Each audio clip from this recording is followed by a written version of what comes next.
Assembling a shelving bay is very straightforward and can be done with just a mallet. Lay the components on the floor for easy identification. Attach the top caps, then bolt the foot plates to the uprights. Start with the sides by tapping the middle short beam into position. Ensure the arrows on the beam face downwards for correct assembly. Now complete the sides, tapping in the topmost and bottommost side beams first. Locate the front and rear middle shelf beams and tap into place.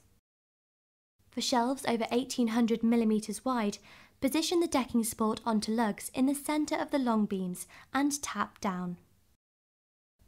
Locate the remaining shelf beams, then add the chipboard levels and the unit is complete.